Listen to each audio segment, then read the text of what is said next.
Keçenler vatandaşlar mesela kıldık işte.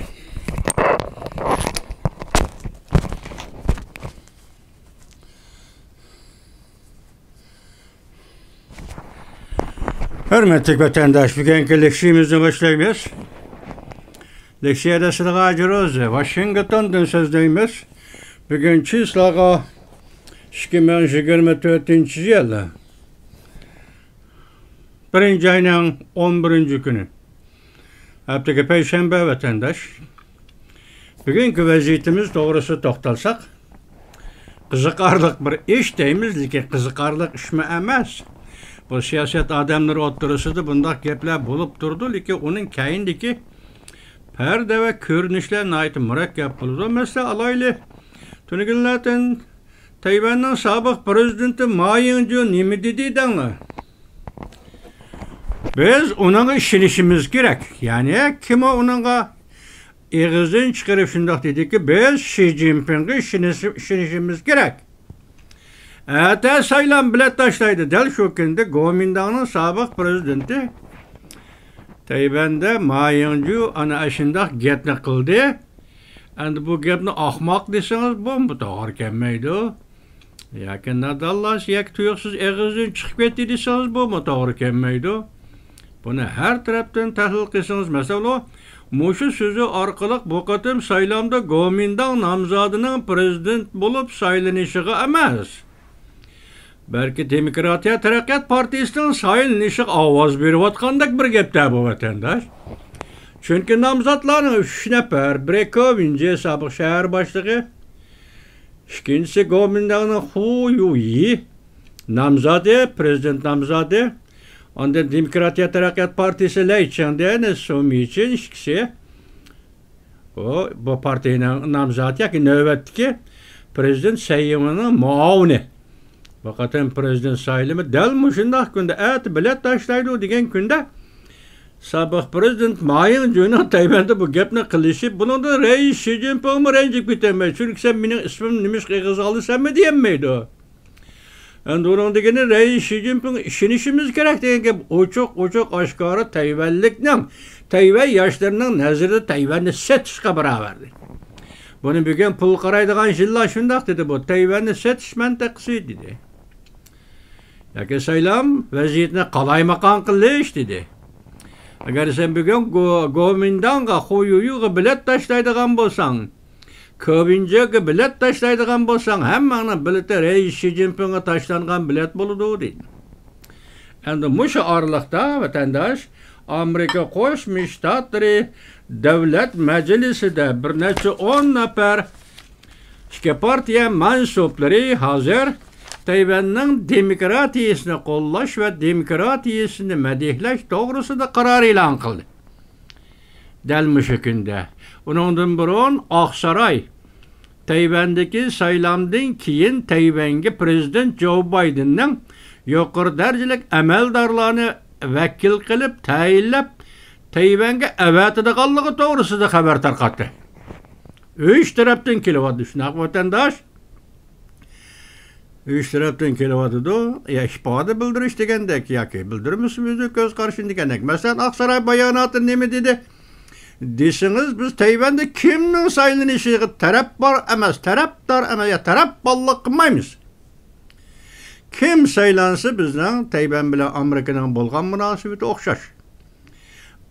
Shuna yaqinchilik munosabati doirasida taraqqiy qiladi deb ko'rsatdi Oqsaroy. Uning keyinda davlat majlisi dedikmi? Davlat majlisini dedik. Mushu ahvolda Tayvandagi saylamdan keyingi taraqqiyot qanday bo'ldi? Shuni ko'ramiz. Dal shunaq vaqtda sobiq prezident Ma Ying-jeou o'tirib chiqib kimga ishonish kerak? Tayvan bo'g'uzi vaziyati haqida reis Xi Jinping ishonishimiz kerak deganligi bir qarasangiz bu ta'tirdek, bir qarasangiz ikki partiya AKP partiyadek. Yoki o'shan siyaset bosh siyosatlar to'g'risida Kuomintang'ning degan hesab bosh siyosatlar to'g'risida Tayvanga munosabatli Kuomintang Jungo partiyasining degan hesab degandek bir ish. Bu vaziyatning realligi bugün 11 olsa 13 cuma 13. shanba kuni Tayvan'da bilet taşlaydı. Anda bu vaziyet aşılamak etti vatandaş. Ondan keyin ikinci bir qatımlıq görünüş nima desiniz? Vaziyat görünüşü deniz. Desiniz, hazır Amerika Qo'shma Shtatlari Oqsaroy yuqori fan texnika va davlat mudofaa sohasidagi arboblarni chaqirib bir yig'in ochib, Ukrainani qo'llash, texnikalik qo'llash. Ya'ni minomyot tozalashni qo'llash. Minomyot tozalash uskunalari, harbiy uskunalar bilan qo'llash. Shundaqla hozirgi zaman ilg'or fan texnikasi bilan qo'llash. Bu yig'in 5 soat davomlashdi. 5 soat davomlashgan yig'inga hozir Amerika Qo'shma Shtatlari Oqsaroy davlat bexatarligi maslahatchisi Jack Sullivan riyosetchilik qilgan gap vatandosh. Endi bundan keyin yana bir xabar bor-da, izlab topolmadim. Germaniyaning vaziri Scholz shunda dediki, biz Ukrainaga davomli yordam berishimiz kerak. Hatta o başka devletlerini Ukraynaga yordam berishga chaqiriq qildi vatandosh. Biz 2 kun burun xabarimiz sizlarga nima degan to'qman, hamdan bugun yana bu o'zgarishga diqqat qiling, shunaqmi? Ana bundan sal burroq Ukraina prezidenti Zelenskiy Yevropa yana g'arb dunyosi ellariga fikr qilib, Ukrainada harbiy qurol-yarog' zavodi qurish va harbiy qurol-yarog' ishlab chiqarish to'g'risida gap qildi vatandosh. Endi hozir Ukraina Rossiyada o'rtasidagi urushning jiddiyligini yuqori tunugunlarda angladinglar.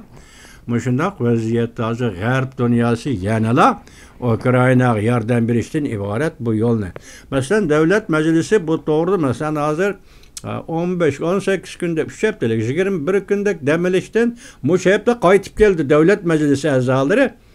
Keliblar davlat majlisi a'zolaridan degini biz endi chegara bexatarligi, Amerika Meksika chegara bexatarligini o'ylashgan holda o'xshashlar. Mushu kelishim hosil qilingan hamon biz Ukrainaga, ya'ni davlat majlisi Ukrainaga yordam berishdan iborat bu plan bo'yicha yana kelishim hosil qilamiz. Demek bir yerda hozir ishonch tug'ildi. Ukrainaga berildigan yordam masalasida ishonch tug'ildi degan gap vatandoshim. İşler mana müşterek kelyapti deyli. Onun sırtından yana bir xabar nima desiniz? Yaqinda tuni kunlarda masalan 1-ayning 8-9 kunlari New Yorkda Jungo'nun bir diplomati paydo bo'ldi. Bu diplomat kim edi desiniz? Liu Jianchao deb ataladi bu adam. Bu adam burun Tashqi ishlar ministerligining Jungo'da bayonotchisi edi. Bu bayonotchi degan 2000-yillar yoki shu vaqtlarga to'g'ri keladi. Qingang Liu Jianchao yana bir ayol kishi bor edi.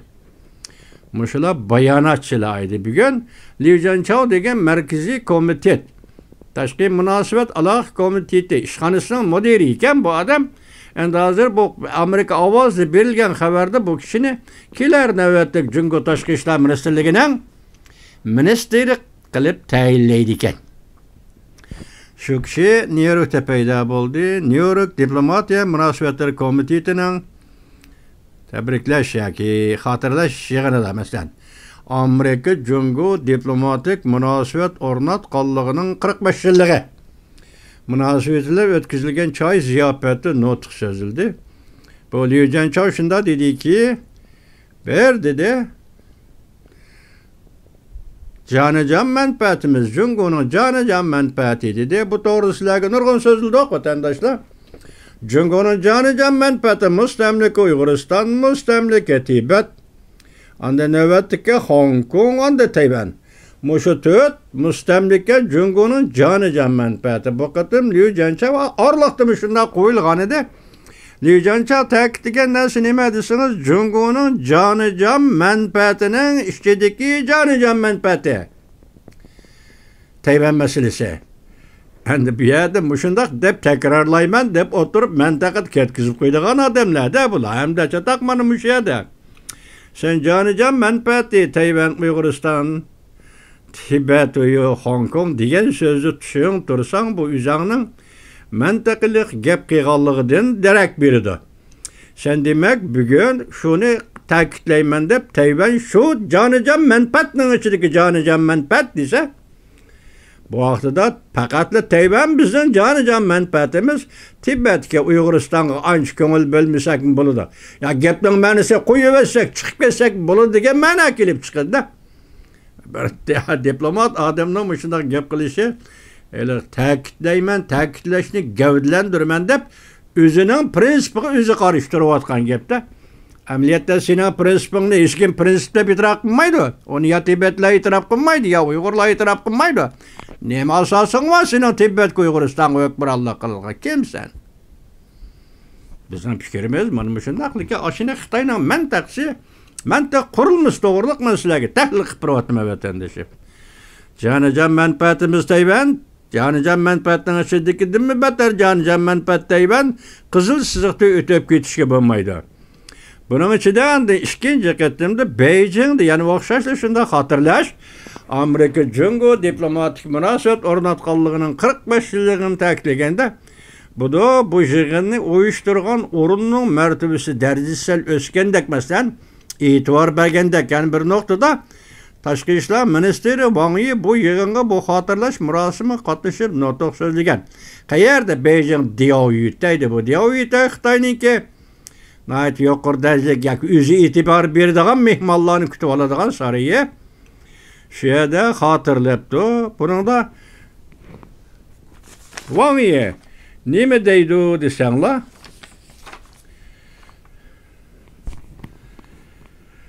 Wang Yi shundoq debdiki, Wang Yi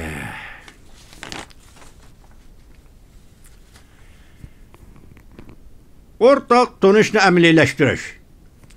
O'tgan yil 11 ayning 14-18 kuni San Fransiskoda o'tkazilgan ikki davlat rahbarlarining suhbati. Prezident Joe Biden, Jungoning raisi Xi Jinping mushu suhbatga o'rtaq tunishni amaliylashtirish. 3 xil tashabbus va Wang Yining tashabbusi ki. O'zaro hurmat qilishda ching turish yoki davlatlararo o'zaro hurmat qilishda ching turish. Tinchlikda birga turishda ching turish. Uchinchi, hamkorlashib o'rtaq g'alaba qilishda ching turish. Wang Yi apandi tinchlik bu kimga qartilgan tinchlik? Faqat Amerika bilan junga o'tirishga munosabat qilama. Siz hozir tinchlik prinsipida ching turib Wang Yi apandi. Uyg'urlarni qaysi kunga qo'ydingiz? Uyg'urlarni nazarband qildingiz, turmalarga tashlab bo'ldingiz. Endi ularni bir-birlab chiqib, ularning bo'rigini kesyapsiz, o'pkisini elayapsiz, jigarini kesyapsiz, xalqaro savdoga solyapsiz. Uyg'urlarning bo'rigi, jigarini, o'pkisi kesib, elib xalqaro bozorga savdoga solyapsiz. Sizning harbiy doktorlar, ofitserlarning va universitetlari yoki hospitallar ya doktorxonaları, meyli deniz armiyası, meyli quruqluq armiyası, meyli hava armiyası. Hozir armiya aralashib Uyg'urning dövrak jigirini kesib, xalqaro bozorga solib, kompyuterda e'lon qilish bilan u chiqashkari. Xalqaro bozorga solyapsiz. Buning ma'nosi tinchlik deganlikmi, Wang Yi apandi? Tinchlik mi shunaq bo'lamdi ya? Yoki dunyoga tinchlik yaratish uchun Uyg'urni o'ldirish kerak. Uyg'urni o'ldirish, Uyg'urni xilma-xil usullar bilan o'ldirish, Uyg'urni tugutish, mana bu dunyoga tinchlik elib keladi deganlikmi, Wang Yi apandi? Dunyoning har qaysi buning shoxlari jallodlar hozir o'zining qilmishini qilyotdi. Rossiya Ukrainaga tajovuz qilyotdi. Jungo Kompartiyasi Tayvan bo'g'izi tahdid solyotdi. O'tir Sharqda Hamas qirg'in qilyotdi, qo'lga elinganlar, go'raga elinganlar, mushu urushni qilyotdi. Uning hammasidan kapaldi yoki tinch erishgan tinchlikda birga turish. Mushuni ching turishning oldingi sharti Wang Yi apandi sizning daftaringizda Uyg'urlarni o'ldirish, jazo lagerida o'ldirish, turmalarda o'ldirish, doktorxonalarda o'ldirish, doktorxonada jigar o'pkalarini kesib olib o'ldirish bu 3-chi xil o'ldirish navbatdagi. Bularning hammasi nima deymiz? Wang Yi apandi. Nima deb tushundiramiz? Tilimiz yetmaydi. Xitoy tili nima deb tushundirib, eg'izg'im olmayapsiz bu masalalarni hozir. Yoki kishilik huquq degan ism bilan bo'lsa-mu, masalan, Amerika junga o'tirsa, shu masalalar o'tirib qo'yildi deysingizmi? Ondan Amerika junga o'tirsa tinchlikda birga turish, ya tinchlik ching turish degani zada qanday tushuntirishsiz? Bunun için de Amerika'nın kişilik hukuk prensibi işke partiya üçün okşaş, devlet meclis üçün okşaş, Aksaray üçün okşaş. Amerika bununda herkes çekilip çıkıp bitenmeydi. Kişilik hukuk degen muşu 3 boğumluk ya 2 boğumluk hukumdan Amerika herkes çekilip çıkıp bitenmeydi. Bana ya efendi, bu doğru mu? Siz muşunu oylusunuz, Amerika'nın bu teşebbüsü, bu eğizgi elişleri ve bu köngül bölüşleri kişilik hukuka oyluğunuzda siz de vatkan bir teyiş bildi duruştan prensipli mevan ya efendi. Man bugün vatandaş bunu hulasılığa bak, ne mi deyimizden vatandaşım? Hulasılığa baktı da bugün Wang Yi'nin Beijing'de durup hoşamet kılışı Amerika'ya. Liu Jianchao'nun New York'a gelip hoşamet kılışı Amerika'da. Reis Xi Jinping'in yana Amerika'da qaysi bir dostluğu bir parça xat yazıp hoşamet kılışı Amerika'ya bir noktadan çendirip birdi Cungo Kompartiyası içki ahvalı çatak. Cungo'da partiyanın içki ahvalı çatak, Cungo'da Cungo cemiyetinin vaziyeti içki ahvalı çatak. Vatandaş muşa çatakçılık içinde hazır hesapta Amerika Koşmuş Ştatları'na Cungo Kompartiyası'nın 3 nefer vekili yaki Cungo Kompartiyası'nın sekreteri Xi Jinping, Cungo Taşkı İşler Ministerliği'nin ministeri Wang Yi, şundakla Merkezi Hükümet Çet Elle bile Alaka Bağlaş Komitetinin müdiri Liu Jianchao, Moşa kişiler del bugün günde Amerika Koşmuş Ştatları hoşamet kılıvatıdı. Sebep ne dediyse içki vaziyet. Anda Tayvan'ın Amerika hay bu demeydi ki Amerika'nın prensibi şuken ki ikinci bir devlet ki hay o nerede bir tu demeydi ki. O Tayvan saylam kılıvatıdı.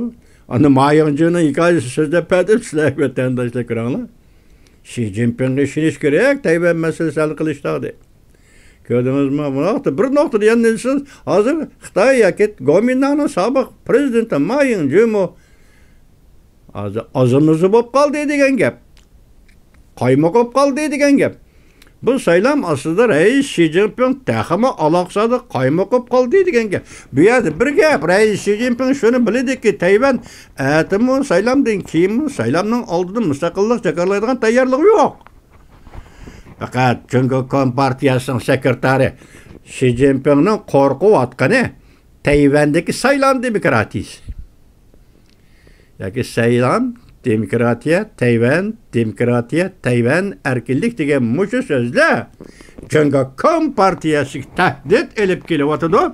Şunu Cungo Kompartiyası üzdün orunda olduranmavatıdı depla.